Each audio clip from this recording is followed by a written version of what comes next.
Good afternoon, and welcome to our live webcast of Open Book, Open Mind Online with Alice Hoffman talking about her New York Times bestseller, Magic Lessons, a prequel to Practical Magic.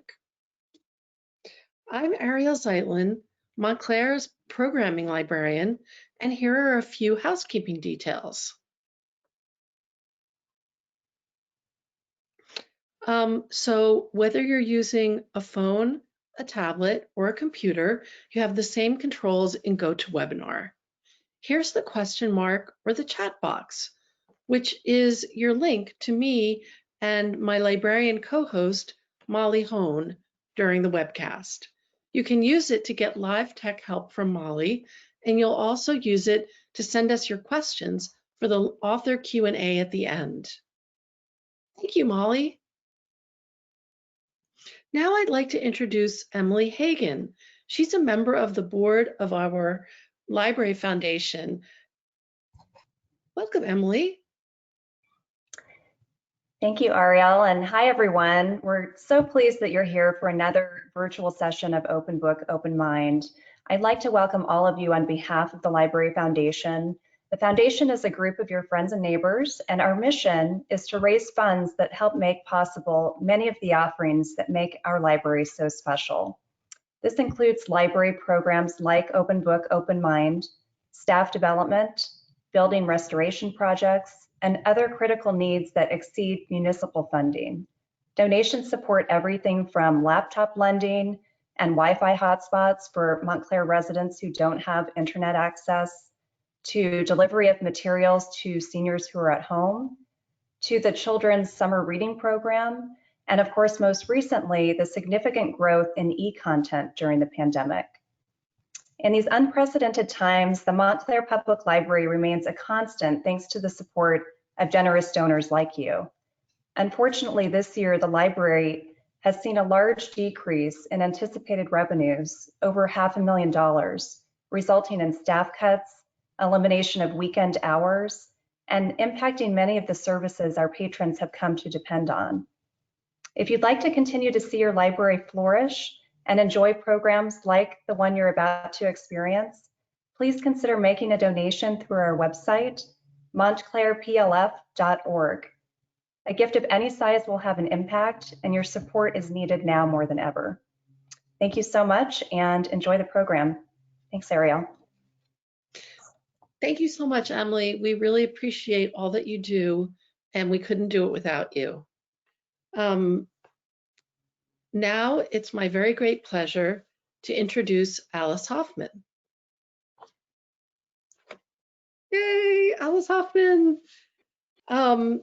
So Alice is the author of more than 30 other works, including The World That We Knew, The Marriage of Opposites, The Red Garden, with the Oprah's Book Club selection Here on Earth, The Museum of Extraordinary Things, and The Dove Keepers.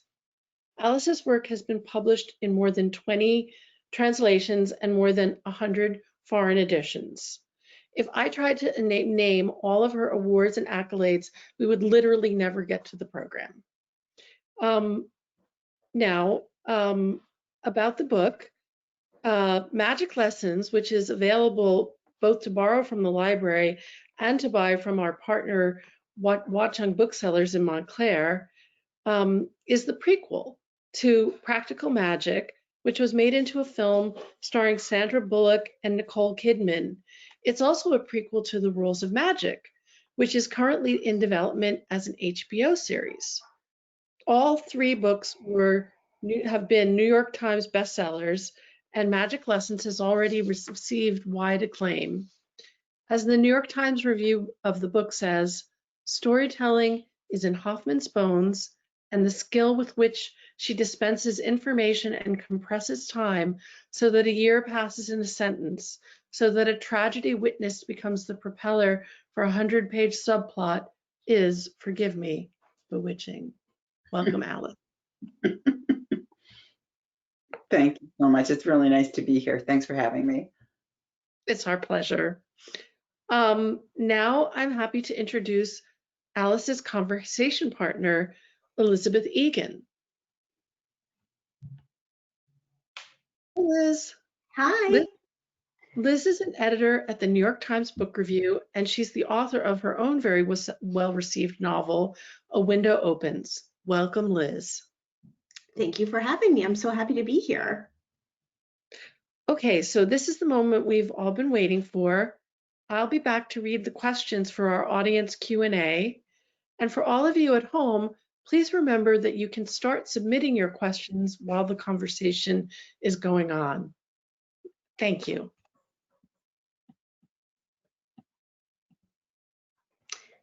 Thank you, Ariel, and to Molly and Emily, and most of all, Alice. It is such a treat to be in this room with you, insofar as it's a room. It's so nice to be here with you, and thank you to the library, but I'm really looking forward to our conversation, because as a novelist, you know what it's like, and I think that makes for a different kind of conversation, so I'm really glad we're talking. Well, this is a treat. Where are you in the universe right now? I'm here in Montclair, New Jersey. I'm in Cambridge, Massachusetts. Okay, so not too far, not too far. It snowed last night, but then it disappeared. Yes. Well, I wanted to, because we're speaking for the library, I wanted to start with a question about your relationship with libraries, because in my experience, behind every writer and avid reader is a librarian who handed you a book and said, read this. And I'm wondering if you have that person in your past. I do, and just when I heard you saying that, I felt like crying immediately, because my librarian, she was the school librarian, her name was Mrs. Egan, which was kind of the perfect name, and she let me take out as many books as I wanted, and I hung out in the library all the time, and I felt really free for the first time. And then in the summers, when there was no school library and there was no Mrs. Egan, I went to the town next to mine because I couldn't get to my library. And the librarians gave me a library card, even though I wasn't from that town, and I felt free. And I think that to a lot of kids, it's like, it's my choice. Mrs. Egan would sometimes suggest things, but I just felt so free to enter into any world I wanted to enter into. Oh, important. Libraries are so life-changing. I always think that the library, to me growing up, was the only place I was ever cool. Like I was an expert on something there. I was never an expert on the sports field. I was never really even an expert on anything in a classroom. But when I was in the library, I felt like I knew what I was talking about. And I think that's part of what makes you a writer, really. I think so too. And when I ask, I have a terrible memory, so I don't remember, and I remember books, but I don't remember my own life. And when I ask like the girls that I grew up with, what was I like? And they always say, we're always going to the library.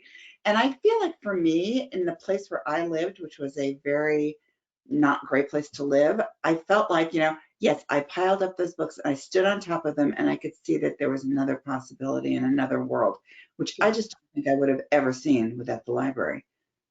Well, I think we're in complete agreement on that. Segueing to Magic Lessons, which I'll hold up because I have it sitting right here, and well, I'm sure you've seen it many times before, but I love the cover. You'll please forgive me. I have a little cheat sheet, so if you see me looking away, I'm not looking at my dog or anything super exciting. I'm looking at a little piece of paper where I have my questions for you. But I wanted to ask right off the bat, even though the book begins in 1664 and ends in 1696, its messages are incredibly timely. And for anybody who's listening right now who has not had the pleasure of reading this book, I'm just going to read you a few of my favorite lines that are real. If there's a moral to this story, I would say these are some of them. Always choose courage. Never watch another woman burn. What is broken can always be mended. And finally, you're not invisible if you talk. Was the timeliness intentional here?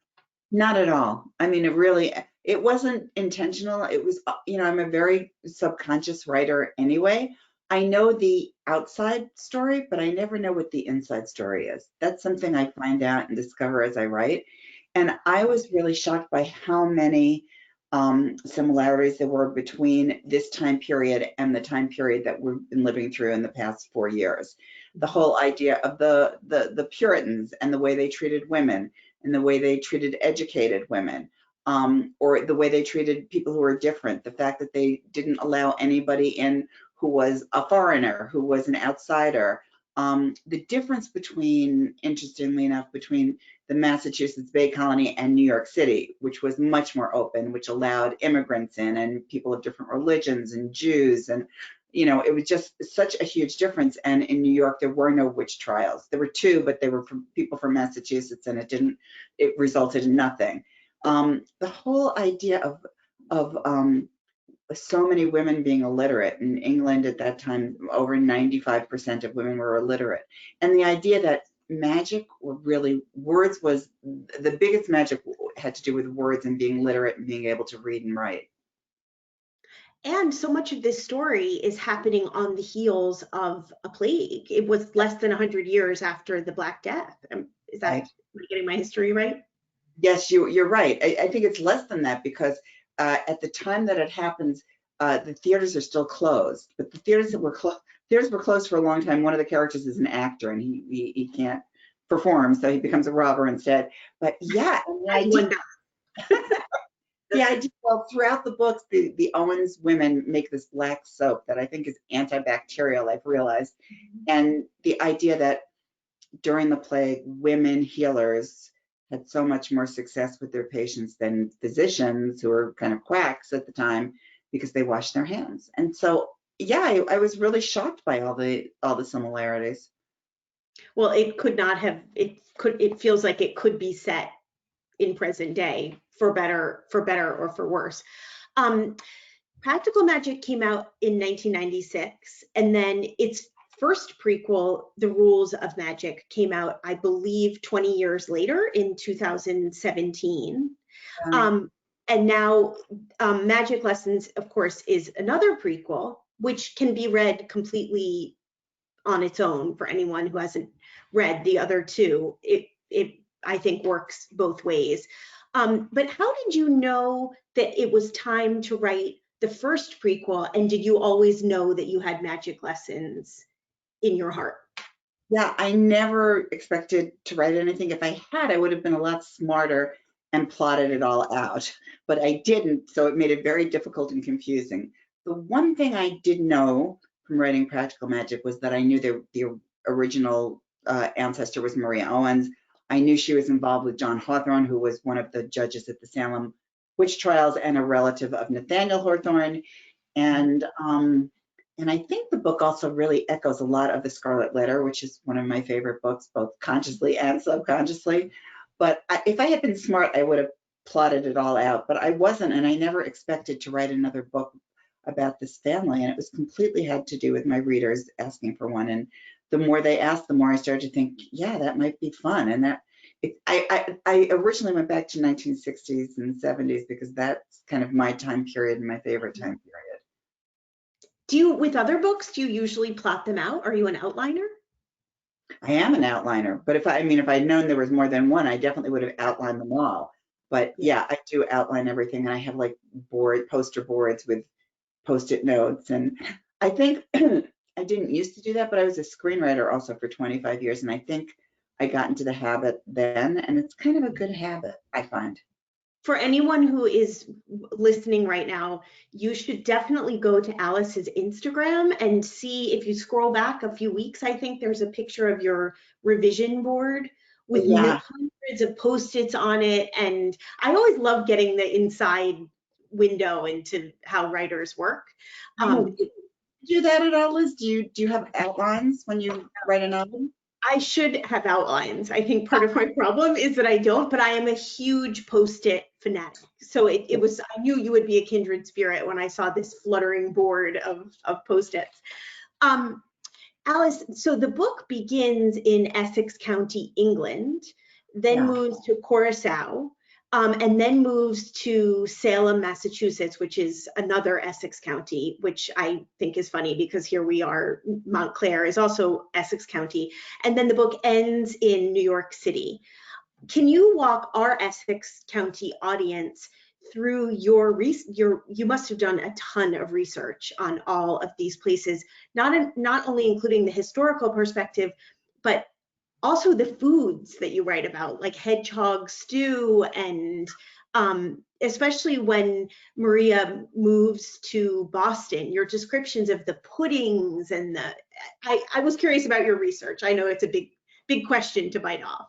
Well, I do a ton of research, and I just actually did a little tiny cookbook for like friends and readers, and had some giveaways with it. And I think I might do something bigger because I realize my books are just filled with food. And, you know, some of them are invented recipes, some of them are old-fashioned recipes that, you know, I've looked up, and hedgehog pudding is one of those. And has nothing to do with hedgehogs. And it just looks like one. And I think it's really interesting because I'm really interested in domestic life when I'm doing historical research, because I'm often writing about women and forgotten women, and I want to know what their worlds are like. And very often that is hard material to find. I wrote a book called The Dove Keepers, which takes place in ancient Judea, and I realized there was like nothing about women. And so actually for that book, I really kind of studied nomadic tribes, thinking, you make cheese the same way now that you did, you know, thousands of years ago, you know, and I'm always just interested in those details of life. I want to create a world for the characters to step into. And for me, that's part of it, you know, what the plants are like, what the climate's like, what the food is like, you know, what the material is. I mean, I thought it was interesting to find out. I mean, I hadn't known this, that in the Puritan Massachusetts Bay Colony, if you wore silk, you could be arrested. That was considered a sin and a crime. And, you know, I just think, you know, the research I do is mostly fun. And then toward the end, then it's like not so much fun, because then I have to like fact check everything that I find. But how do you keep track as you're going? Do you just read books and take notes, or do you go to archives? Yeah, I read books and take notes. I'm a mess. I'm very sloppy. A lot of Post-it notes and magic markers, and it becomes color coded for me. And so I do a bunch of research before I start, and then throughout the book I'm continuing. And then at the end I do you know, I go back and read through everything, just make sure. I want anything that's historical to be correct, and anything that isn't reported historical, I feel like can be imaginary. You know, so for instance, with John Hawthorne, I don't really know what his personal life was like, but I could imagine, considering the things he did publicly. So I felt free to make that decision. Which is your favorite part, the research or the writing of the fiction? The first draft. Really? Yeah. Wow. First draft. I don't like to rewrite. I feel like that's like a term paper for me. But the first draft, before I get to the end, I'm at a place right now where I'm like 4 chapters from the end. I'm like, this is the disaster. But when you're first imagining things, when you're first creating the world, and you're just like really free, and you just kind of let it go. For me, that's the best part. What do you think the best part is? I feel like I love revising, but to me, getting a first draft of anything, whether it's a 600-word book review or any, you know, a longer piece, to me, getting the first draft on paper is really like pulling teeth. Like I'll parcel out, I have to write 200 words today, 200 words tomorrow. I mean, the first draft does not come naturally. Yeah, I do that too with numbers. You know, like I do like how many pages, how many words. You know, that makes it easier for me to kind of fulfill what I have to do. Otherwise, it just seems like endless. Going back to what you were saying about the cooking and how hard it is to find, to get the woman's perspective from old, you know, long ago time periods, are you an enthusiast of those comb-bound cookbooks that temples and churches publish, recipe collections? Have you ever seen those? I always look for them in used bookstores because to me they tell the story of the women of the community. No, I did when I wrote a book called The Marriage of Opposites, and I did get a cookbook done by a synagogue that was in the islands, and they had kind of Jewish Creole food, which was really interesting to me. It's always But a fun window into different places and times, I think. And I'm not even a cook, so I just read it and hand it to my husband and say, that looks like a great recipe.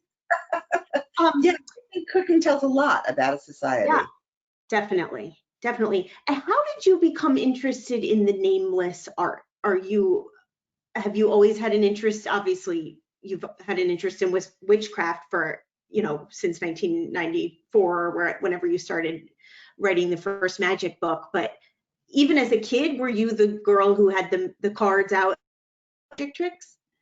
Well, I more had the books out. I Mhm. was very attracted to magic books. And I found this thing I was going through during COVID. I've been like ordering my house and throwing things out, lots of things. So I found the earliest thing of mine that I found was from 3rd grade. And it was a picture of a witch. And I feel like, oh, so I've been doing this since 3rd grade. And I just feel like, witches, I think, are, the only female mythic character with power, with real power. They're And like the original feminists.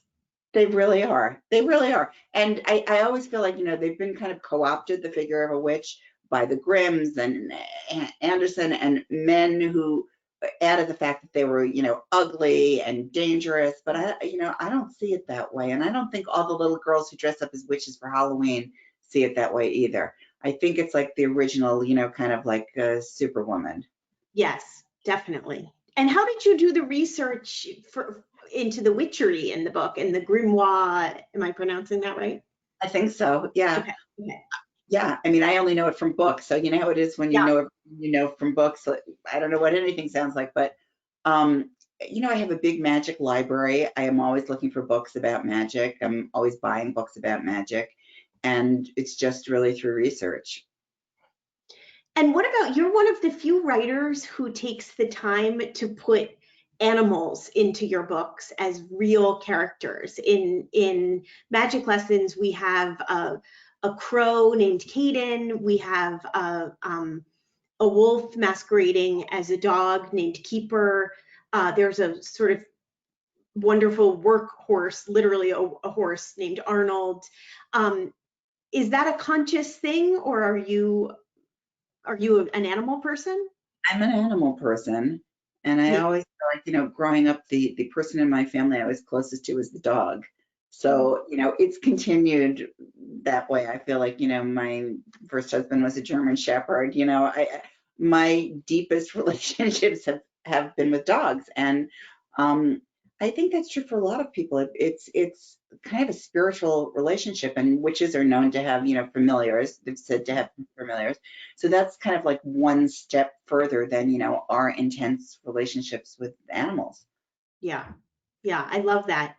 And what about, are you a gardener? Because there's so much in the book about the natural world and lavender and flowers and how did you come up with all of that? And are the recipes, are they real? Do they Well, I don't garden and I don't cook. And I feel like I write so much about gardening because I grew up on Long Island in a place where there were like no trees.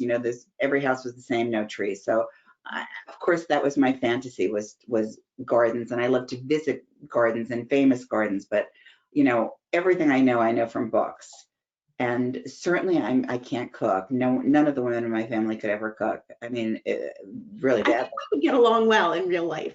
Yeah, I think so too. But I mean, really, I feel like I know nothing except for what I know from books. Yes, I feel the same way. Do you know a lot about music? I don't know anything about music. No, just what I listen to, but beyond that, nothing.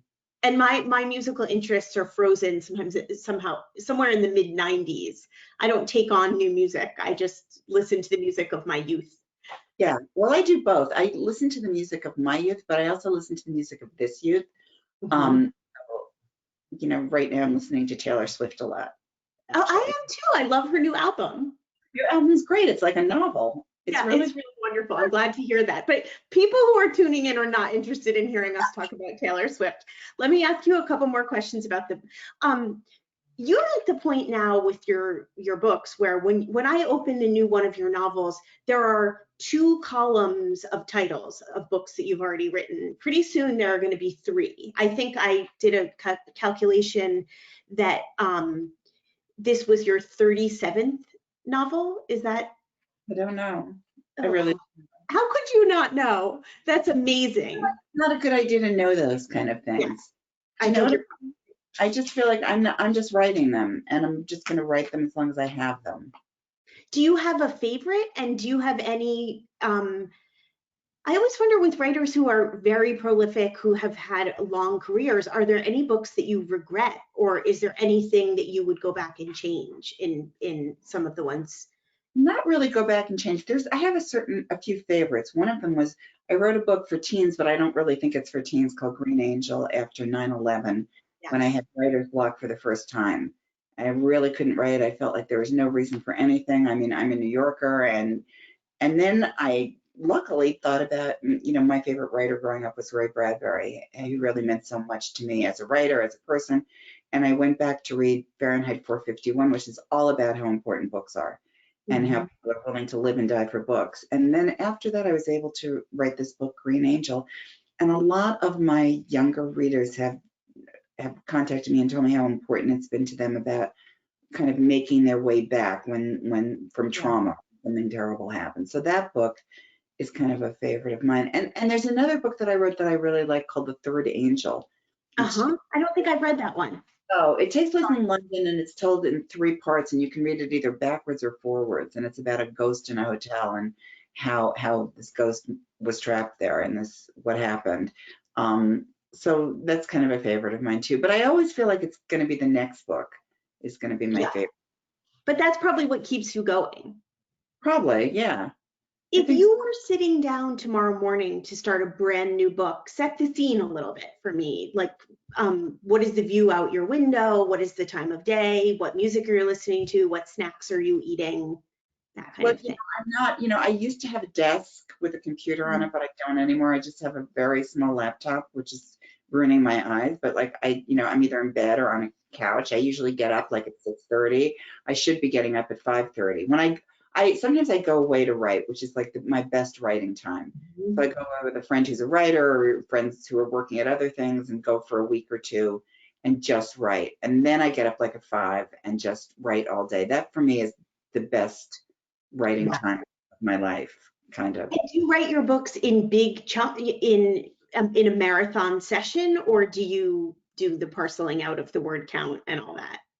I usually try to think, I don't know, I play games with myself to get myself to write. So like I'll have 50 pages by the end of the month, or I'll have this, whatever. And you know, my problem really isn't so much finding time to write. I don't have little kids. I don't have another job.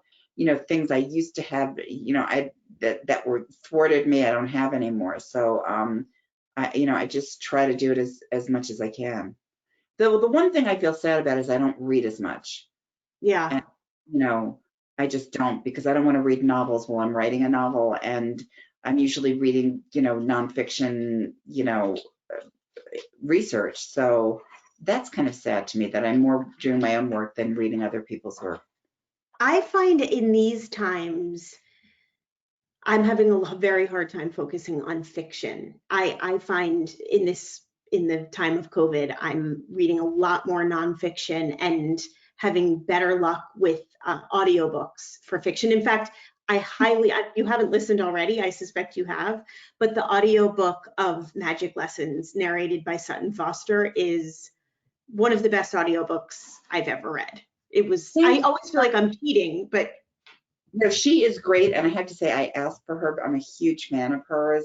I love her show Younger, and I've seen her oh, on many times, and her reading, I think, is terrific, of Magic Lessons.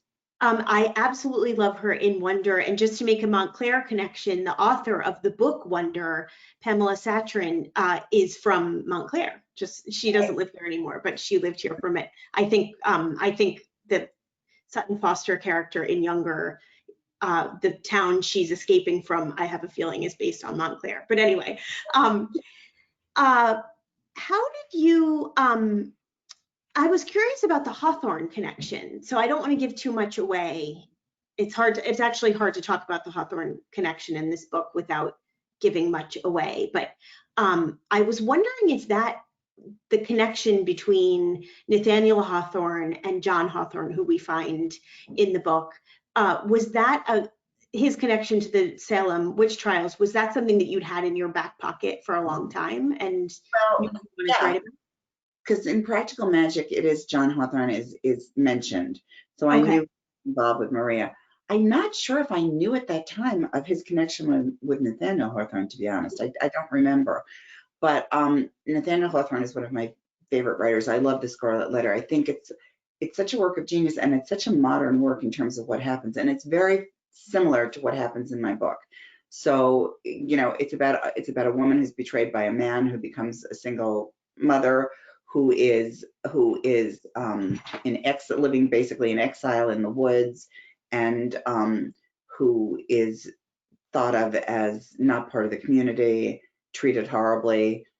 And I think that book really influenced me when I was young because, you know, well, I should tell this to my therapist, but I think because when I was growing up, my mother was divorced, and she was the only divorced, this is hard to believe, but she was the only divorced woman that I knew until I went to college. And Wow. my neighborhood, which was a very working class neighborhood, very mostly Catholic neighborhood, people did not get divorced, and we were really outsiders in that community because of it. So Yeah, that's hard. yeah, That's it was hard. well, I'm kind of glad there's more divorces now. You know, people don't have to feel so isolated. It happens to everyone. But think it of was, how many people probably wanted one back then and didn't have the guts to do it. yeah. Alice, oh, I know what I wanted to ask you. While you are working on Magic Lessons or any of your other books, do you ever have moments where you sit down to write, I'm asking for a friend, and think, I just can't do this. I'm done. I'm out. Yes, I had it today. And Oh, what keeps going? because in my experience, if I just keep going, it will turn out to be better. Mhm. So, you know, I just feel like I have to, I've had this feeling before. Sometimes the book really is terrible and I throw it away. But most of the time, yeah, it's happened to me a couple of times. And it's just like I've gotten halfway through a book, or in one case, all the way through a book, and it just didn't work. But Wow. most of the time, if I just keep working on it, I can make it into something. Yeah. And, you know, I do feel that so often that it's just terrible. I can't make it into anything. It's just dead. But I feel Mhm. like if I just keep doing it, I can kind of bring it alive. What do you tell yourself in order to keep yourself going? Like, I used to have a quote on a post-it over my computer that was a quote from F. Scott Fitzgerald that said, all good writing is swimming underwater and holding your breath. Huh. And what is it that helps you hold your breath while you're in the middle of it? Well, I just feel like I want to take something that's nothing and turn it into something beautiful. That's Mhm. my goal. And so I'm going to keep trying to do it. If it doesn't work, then I'm going to take the next thing and work on that. I Yeah. feel like kind of like this fairy tale thinking, you know, where Mhm. I'm going to spin straw into gold. And if it's not going to be this book, I'll throw that straw out and I'm gonna start with other straw. I'm making gold no matter what. And you know, kind of that's my impulse, is to take everything that's Yeah. terrible and make it into something else. Magic Lessons not only is gold, literally, but it has all these lines that just jump out and you want to underline them. And actually, I wanted to, before we move into the questions part, because I know we have a bunch of them, I wanted to end with a very simple question, but first I want to read one of my favorite passages. Tell a witch to go, and she'll plant her feet on the ground and stay exactly where she is. Instead of doing as she's told, she'll take a knife to her arm and let her blood drip onto the ground. And in that way, she will claim the earth for herself and for her daughters and for all the daughters who follow her. It is the future she's claiming, the right to be a woman who can do as she pleases. Alice Hoffman. With a lot of gumption and hard work, you have arrived at a point in your career where you can write these words and know that they will be read, understood, felt, and appreciated by legions of grateful readers, and in this case, I think especially women. How does that feel? I don't know, Liz, but I feel like crying when I heard you. I know, me too. Oh, thank you so much. I mean, I feel like, I feel like being a woman, is a very difficult thing to do, not just now, but always. And I feel like, I think for me that the Me Too movement was very inspirational to have the way, in the 70s, I felt like the women's movement was very inspirational for me. And I was involved with a women's group. And I just felt like there are periods of time where women have the opportunity to come together and support each other. Yeah.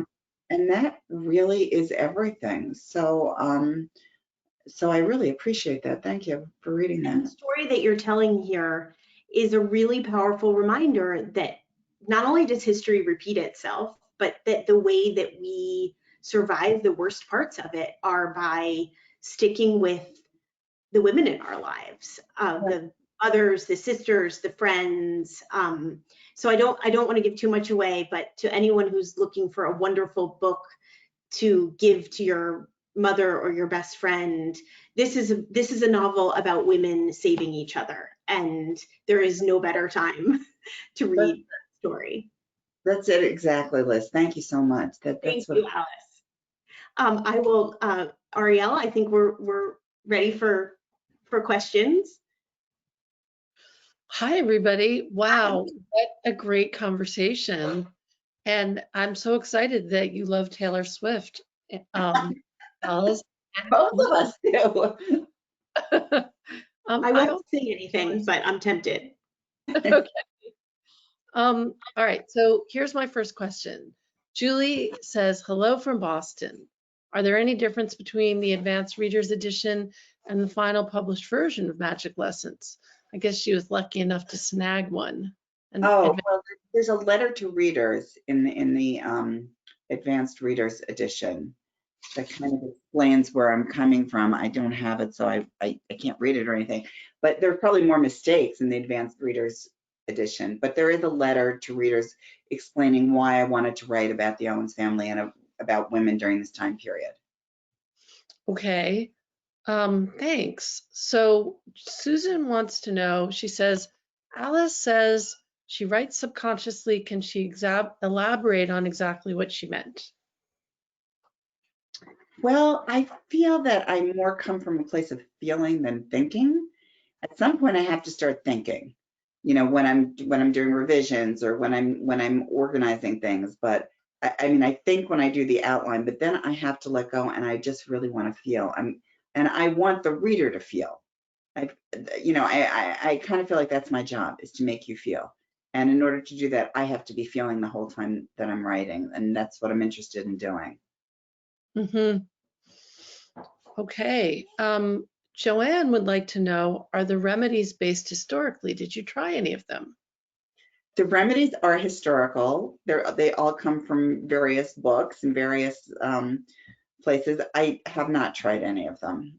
And I suggest if you do try them, be very careful with what you do. Not the dove's heart pierced with many pins. Well, you have to get the heart out of the dove, and that is just not for me. Alice, maybe you should have put a disclaimer with the book, like, do not try this at home. Well, I have to say, after the movie, there were 2 incidents of people trying things that were in the movie. Because if there's something poisonous, I usually don't add it. But Wow. 3 women were arrested, and one of them broke into Brad Pitt's house and was trying to do a spell on Brad Pitt, which didn't work, but he was arrested. Poor Brad Pitt.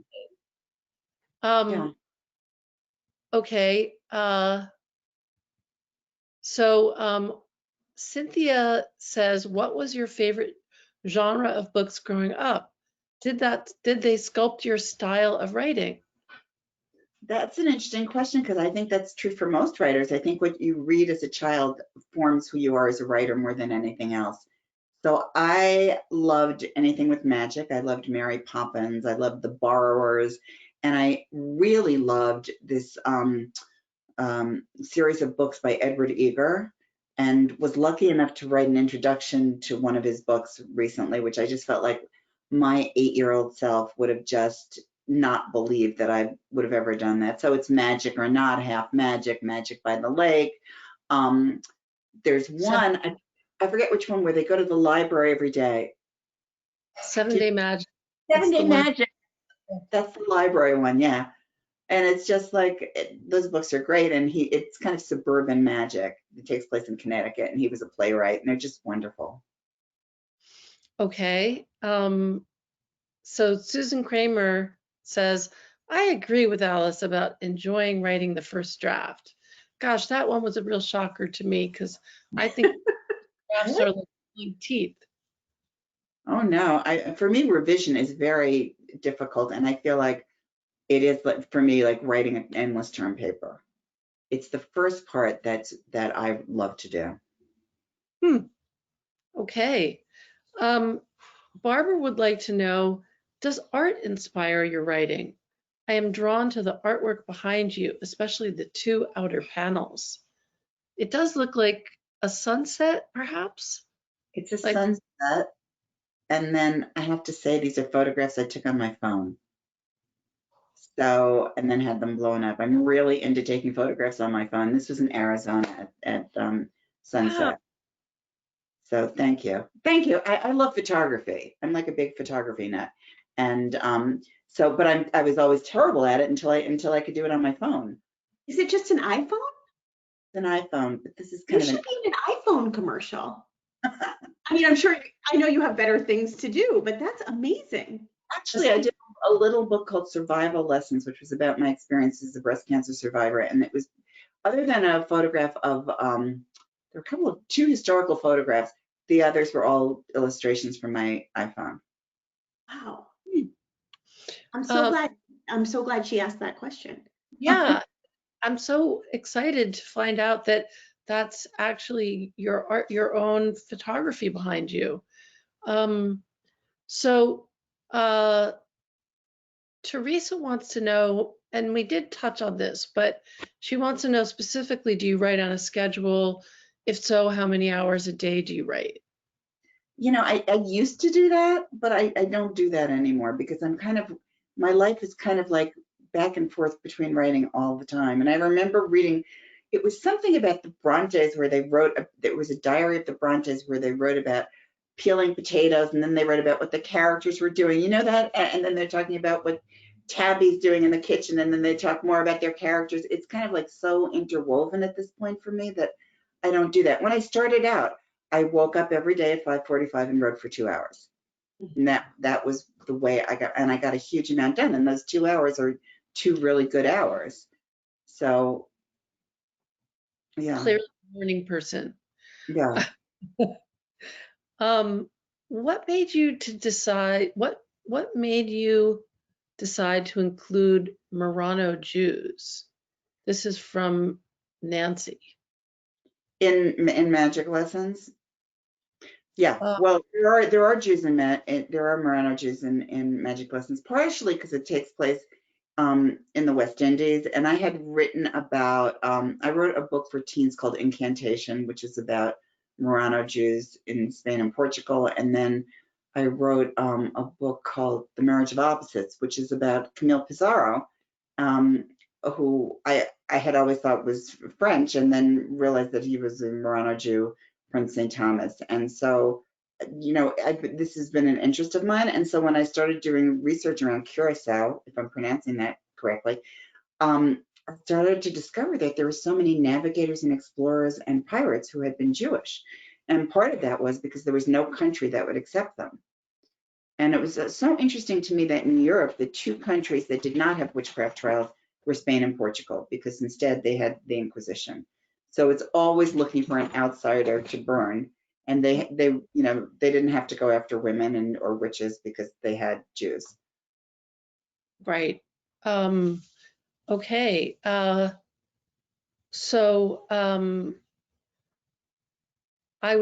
This is Emily. She says, I was just reading Anna Quinlan's One True Thing and noticed your blurb in the back. It feels like a connection when one of your favorite authors loves the work of another of your favorite authors. Can you tell us who some of your favorite modern novelists are? Well, I think for me, the greatest American novelist is Toni Morrison. So there's, for me, no one that compares with her. And but I love Elisabeth Strout, and I'm just crazy for her work. And I just feel like she does things that no one else can do. So I would say she's really one of my big favorites. I don't know. I read a lot of different people, and it kind of changes. I tend to read a lot of books that I've read in the past when I was young. The book that I've read most recently that I really loved was The Midnight Library by Matt Haig. And that's just a beautiful, very uplifting book, especially for these times. So that's my recommendation for today. I'm sorry to keep inserting myself, but Alice, it's funny that you should say that about Elisabeth Strout, because Maria reminds me of Olive Kittredge rewound a few centuries. Do you know what I mean? Olive might have been a wit. An unlikable character and a very strong character. And you know what Elisabeth Strout does that I don't think any, she kind of takes it, and you think you're heading down one direction emotionally, and then she totally shifts it. Yeah. And I'll never forget, and I told her this, and she's a friend, and she's a terrific person. I told her this story where my mother was very upset, and she read a story that was in the New Yorker that was part of Olive Kittredge, and she said to me afterwards, how did she know how I felt? Mm. I always feel like the best writing does that. It makes you feel like somebody knows how you feel. And Yeah. certainly Liz Strout does that amazingly. I totally agree. And I loved both Olive Kittredge and Olive again. Now, Cynthia wants to know, do you give yourself a break between books, or are you always thinking of the next book you would like to write? I don't give myself a break. I mean, for me, that is, writing the book is my break. It's my break from reality. So usually I have a couple of books kind of that I'm thinking about. I may have planned a little bit of them or worked a little bit on them, or, kind of fooled around with parts of them or done some research. So I usually know what I'm going to do long before I finish a book. Mm-hmm.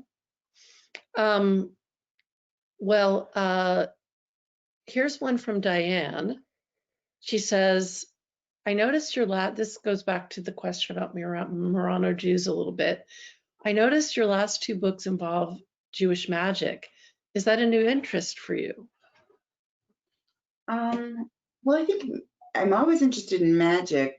Jewish magic, I think I got interested in when I wrote The Dove Keepers, because I was really shocked to see how much there was and how much had been hidden away, that, modern Orthodoxy didn't want us to know about, basically. But I don't know. I think for me, it's from my grandmother. She was a Russian Jew who was my first storyteller, and everything seemed like magic to me when she told me stories. So I think that's where it came from. I love that answer. Lauren says, did you have any say in the casting for Practical Magic? What did you think of the actors who were cast? I didn't have, oh, I'm sorry. No, I'll follow up. I didn't have any say, and I wasn't the writer, but that movie got made because Sandra Bullock wanted to do it, and I thought she was incredible. She really made it happen. And I think it has gotten more and more popular every year. It got bad reviews. It was a bunch of women. And as time has gone on, every year it's more popular. And I really think the reason is, the actors are fantastic in it, but I think there aren't that many movies about with that amount of women who are actual characters, not the girlfriend or the wife or the, secondary character, but real characters, sisters, aunts and nieces and daughters and mothers. That's a kind of a rarity in a Hollywood movie. But the women are great. You couldn't have asked for a more amazing cast. Absolutely. The follow-up question is, do you have any say in the casting for the upcoming miniseries? Can you tell us, can we get a sneak preview of who might be who? You know, I don't, I mean, I may know before you do, but besides that, I don't think I, you know, I really have much of a say. I can give Mhm. my, When one of the things I do when I run a book club is I often ask, we'll say, who would you want to see in the movie?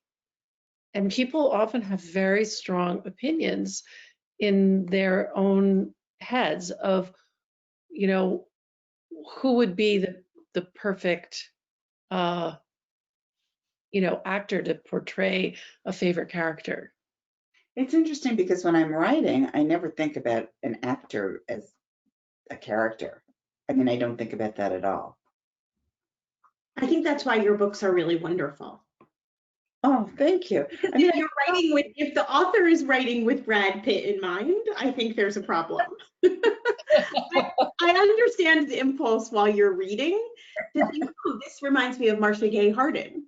But I think when it best not. yeah, I look at Brad Pitt when I'm not writing. Yeah, that's my writing advice for you. I'm sure it will be very useful. Yeah, Um, Jamie is wondering, do you practice witchcraft even in the smallest version? I would say no, I don't. I don't think it's a particular talent of mine. So not really. Just writing. That's That's all. magic enough to me. Um, Another Jamie with a different spelling says, what comes to you first, the characters or the story? And do they come fully formed? What's your process for uncovering the character and the story? Well, that's a big question. It's a good question, but it's big. You know, sometimes someone will just walk in. Like I was lucky that Maria just walked in kind of fully formed when I started writing Magic Lessons, and so did several of the other characters. I didn't have to create them, they just were. But usually, you know, what I used to do was like make a list of everything. I wanted to know everything about them, you know, where they've gone to school, you know, what languages they studied, their favorite books, you know, I used to do that. I don't do that as much anymore. Um, I think I'm more open to the characters kind of walking in. Yeah, I always wonder that. Do you, and this is a question I'm going to just insert myself here, which is, do your characters ever do things that you didn't expect them to, or maybe don't even want them to do? Yes, definitely. It happens all the time. You have an outline, you think you know what they're doing, and then they start doing things that they want to do, and that you have to do a new outline. Okay. So, do your characters here? This is another one. This is from one of the Jamies, but I love this so much. I try not to read too many questions by the same people because it seems unfair, but I want to know this. Do your characters appear in your dreams? Sometimes, you know, the first time I finished a book, it was called Property of, and after I finished, I had a terrible dream where I kind of lost the characters. They were leaving me. I've never felt that way again, but it was like a real sense of loss for me when that book was over and those characters were walking away from me. And I've never quite felt that same sense of loss about characters as I did the first time. Do you ever think about going back to those characters in Property Up? No. Never, never. Um, so here's one. Um, this is Leslie. I just want to express my appreciation for your books, which have been steady companions throughout my life. That is such a nice message. Thank you so much for saying that. I really appreciate it. I couldn't ask for a nicer comment. Thank you. When did you start writing and what story were you compelled to tell? This is from Kimberly. Well, I was a secret writer, like I think many people are, especially girls. And I remember two things. One was I got caught writing in school. We were supposed to be watching a movie or something. I got caught writing, and to embarrass and humiliate me, the teacher read it aloud. And I wasn't embarrassed or humiliated at all. I thought this is much better than whatever they were doing, you know, whatever movie they were watching. But the other was when I was about 16, I wrote a very terrible science fiction story, and I sent it to Esquire magazine, which I had never read. And I got a handwritten letter back. And that, I think, really changed my life. And the person who wrote to me treated me like I was a real writer. And the story was it was about the end of the world, and it didn't use any capital letters. So he said something like, when you stop kidding around and you start using capital letters and punctuation, send us another one. And I thought, send you another one? I don't know if I'll ever write another one. But it was just a really major experience for me to be treated as if I were real. And I kept that letter. It was really important to me. So this is a question from Lauren, and I'm asking it because I want to know the answer. Do you have any plans to take any of the characters from Magic Lessons and write another book about him or her? Well, I am working on the 4th magic book, but it takes place after practical magic. So would that be Antonia and Kylie? Yes, it would be Antonia and Kylie. Those are for anyone who isn't an obsessive fan like me of the books, that would be the daughters in the original Practical Magic. Right. Sally's daughters, but also Sally and Jillian. It's actually everyone, frankly. So that's been hard because I feel like it's the last book. So I'm having that same feeling of, kind of saying goodbye. So here's another one from a different Cynthia. Artists don't usually like being asked to change their work. How is it working with an editor? Do they help shape the story? That's interesting, and Liz probably could speak to this as well, but I have always listened to my editor, and I feel like if I don't trust what my editor tells me, I shouldn't be with that editor. And I feel like, I've been in a lot of workshops, especially when I was young, and I know a lot of people starting out are in workshops, and I think workshops are great, but I also think you have to decide who you're going to listen to and who you're not going to listen to, and choose, carefully, because everyone's going to tell you something else. I do a huge amount of revision. For instance, in The World That We Knew, which is my book before this, I would say that half of the book was gone. And also in The Rules of Magic, about half of the book disappeared. Less so with Magic Lessons, but sometimes that just happens. And of course, it's the stuff that you like the most that you have to get rid of. And that's really hard to do. But sometimes just because you like the writing, it's not good for the whole book. It doesn't do anything for the total book, even though you may love it. So, I do listen.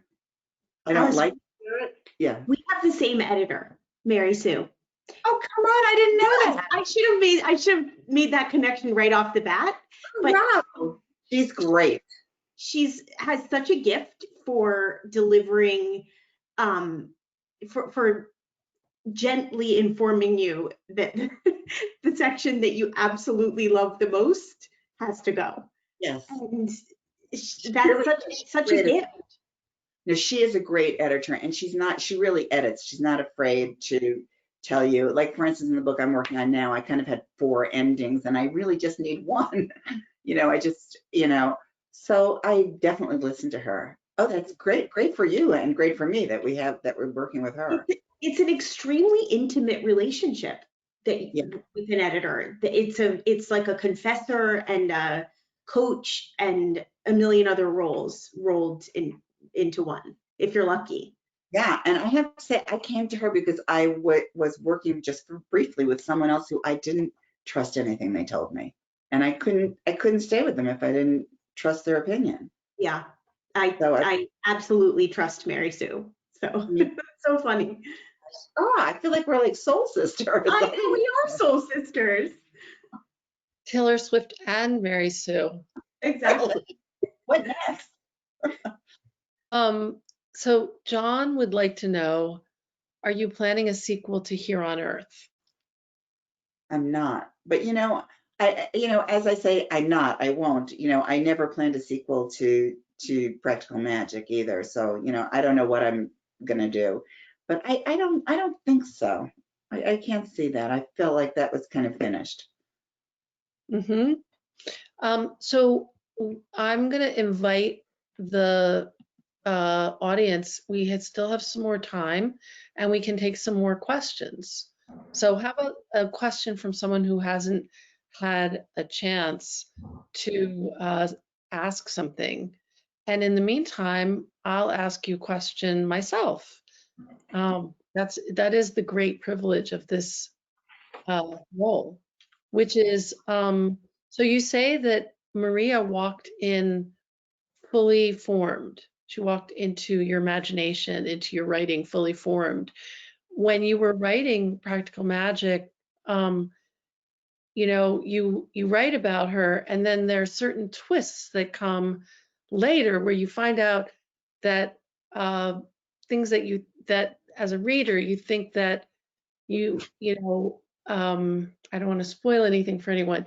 So there are facts about her story that turn out to be mysteries that become solved in magic lessons. So Right. did you know did you know that those stories before they happened? No, I had no idea because I'm pretty sure in Practical Magic, no one knows where she comes from. No one knows anything about her. And so I was free to give her any background that I wanted to.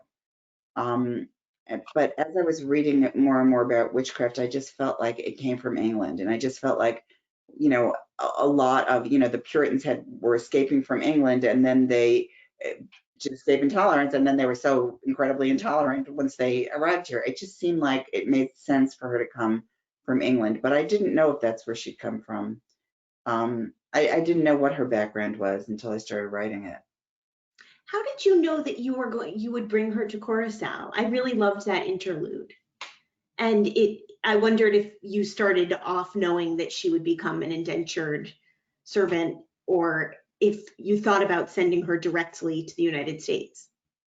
Yeah, I felt like it had to be kind of a journey because she had no money. She was like basically a kid, and she had no money. And how would she get to the new world? And Right. it like, a lot of the most wealthy people in Massachusetts had to do with shipping and with islands like Curacao. And it just seemed like there were very few ways for her to get over here. So I did research about indentured servants and how many had been sent here, which really kind of astounded me because they were kind of treated one level above slavery, because they really couldn't make any choices, but it was usually for a period of time, sometimes not for a period of time. And so that's where she wound up. I have some more questions from the audience now.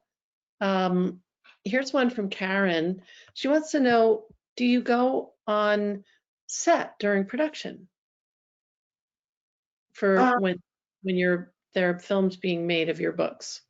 Not usually. I went to Practical Magic to they did the interior of the house on a set in Los Angeles and the exterior on an island in off of Washington coast. But I went to the set of the house, and I remember walking into the kitchen was kind of amazing. It's like the kitchen of my dreams. Not that I cook, um, but then actually I had breast cancer, and I didn't make it back to any. I was in treatment, so I didn't make it back to go there. But I think it's really it is an amazing feeling that you've sat in like a shed or something, like inside your head, and then suddenly there are hundreds of people who are working doing something that started as such a small kernel Mhm. and now kind of belongs to them. But one thing I felt when I did go on the set, I went to the set designer's office, and I felt that she and I had the most in common of anybody on set because the walls were just covered with images and photographs and drawings. And I realized, she creates the world for the characters to step into, and I feel like I also create the world for the characters to step in, and I just felt very similar. Um, so here's another one. I like this one. This is Krista. She wants to know, which of your characters do you most identify with? Well, I don't know if I identify with anyone particularly. I feel like they're all a tiny little piece of me. They have something about me that I identify with, but I don't know. I mean, Maria, I wish I were like her. I feel like she's much stronger than I am. I think there are similarities, but I don't really identify. I mean, I identify with all of them probably. Okay. So Pace wants to say, this is not a question, but I have enjoyed this conversation very much. Liz had great questions, and I have loved Alice's candor and insight. I was going to ask about the wonderful art, but now we know. Thank you. Let's see. And Lauren says, and this might be a good one for us to end with. Lauren said, you said you are always thinking about what your next book will be. So what's next? You know what? I know what it is, but I can't really talk about it because you never know with a book. Even when you finish it, it might not be the book. So I tend not to talk about it until I'm at a certain place in the book and I know this is really working. This is a book. Okay. So I just want to say that this has been such a wonderful, wonderful conversation. And Alice and Liz, thank you so much for coming to Open Book, Open Mind.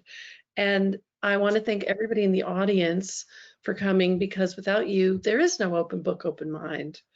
And I want to remind everybody that Magic Lessons, I have this luscious copy right here. Luscious copy, luscious copy,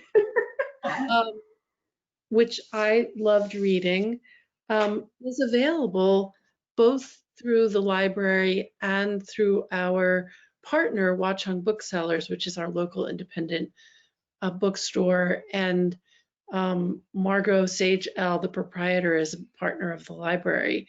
And if you care about your authors, we encourage you to support them by buying their books. There's no higher compliment. And finally, we hope that you'll join us for our next event, which is the beginning of our 2021 conversations on Sunday, January 10th at 4 p.m., which is Ann Patchett in conversation with novelist Janine Cummins, who wrote American Dirt, about Anne's literary blockbuster, The Dutch House, which is coming out in paperback. We'll send details about all that to all of today's attendees.